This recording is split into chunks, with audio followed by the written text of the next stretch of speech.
உள்ளுறுதி காண்பதுதான் பூமியிலே உயரம். எண்ணம் செயலாகிவிட்டால் எல்லாமே தேடி வரும். உண்மை வழி நீ நடந்தே போவதுதான் வாழ்வினரம்.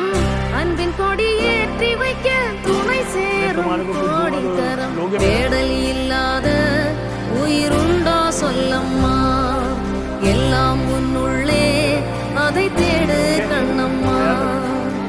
எந்த வேலை செய்யறவங்களா இருந்தாலும் அவங்களுக்கு உரிய அன்பும் மரியாதையும் கிடைக்கணும். அவங்க என்ன செய்யறாங்க அப்படின்றது விஷயமே இல்ல, ஆனா அவங்களுக்கு இந்த அன்பும் மரியாதையும் கொடுக்கணும் அப்படின்னு சொல்லிட்டு இப்படி ஒரு அழகான வீடியோவை ஒருத்தர் ஷேர் பண்ணியிருக்காரு. விருந்து நிகழ்வுல அங்க வந்திருந்த கெஸ்ட் எல்லாருக்குமே பாத்தீங்கன்னா ஊழியர்கள் உணவு பரிமாறி இருக்காங்க, ஜூஸ் மாதிரியான எல்லாத்தையுமே பரிமாறி இருந்திருக்காங்க.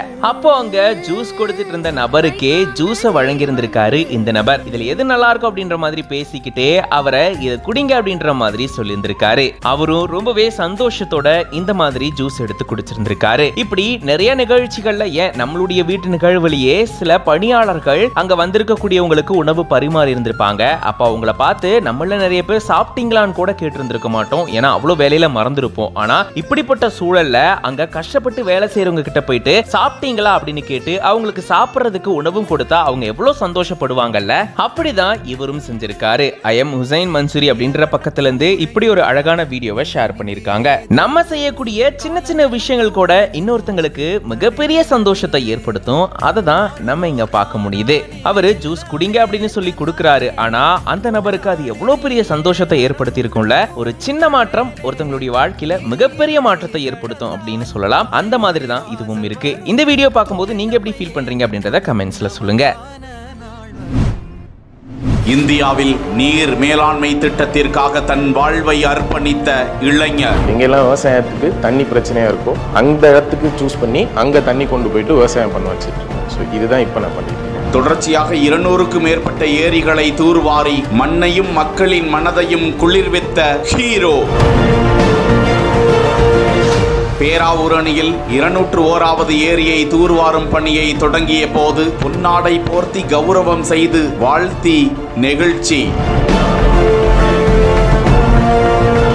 தஞ்சை மாவட்டம் பட்டுக்கோட்டை அருகே உள்ள குருவிக்கரம்பையில் 147 ஏக்கர் கொண்ட பெரிய ஏரி அமைந்திருக்கிறது. இந்த ஏரியால் பல நூறு ஏக்கர் விவசாய நிலங்கள் பயன்பெறும் என்ற நிலையில் அந்த ஏரியை தூர்வார இளைஞர் நிமல் ராகவனுக்கு தகவல் கொடுக்கப்பட்டது. ஏற்கனவே அவர் பேராவூரணி, பட்டுக்கோட்டை உள்ளிட்ட அதனை சுற்றியுள்ள பல பகுதிகளிலும் ஏரி குளங்களை தூர்வாரி மீட்டு பாதுகாக்கும் நடவடிக்கையில் ஈடுபட்டவர். மேலும் இந்தியாவின் பல பகுதிகளிலும் கென்யா உள்ளிட்ட வெளிநாடுகளிலும் தொடர்ச்சியாக ஏரி குளங்களை தூர்வாரி வறட்சி பகுதிகளை நீர் வளம் மிக்க பகுதிகளாக மாற்றி வரும் முனைப்போடு செயல்பட்டு வரும் நிமல் ராகவன் இதுவரை 200 ஏரிகளை தூர்வாரி இருக்கிறாராம். இந்த நிலையில் தஞ்சை மாவட்டம் பேராவூரணி அருகே உள்ள குருவிக்கரம்பை பெரிய ஏரியை 201வது ஏரியாக தூர்வாரும் பணியை அவர் மேற்கொண்ட நிலையில் குருவிக்கரம்பை கிராமத்தார்கள் ஒன்று கூடி நிமல் ராகவனுக்கு பொன்னாடை போர்த்தி கௌரவம் செய்தனர்.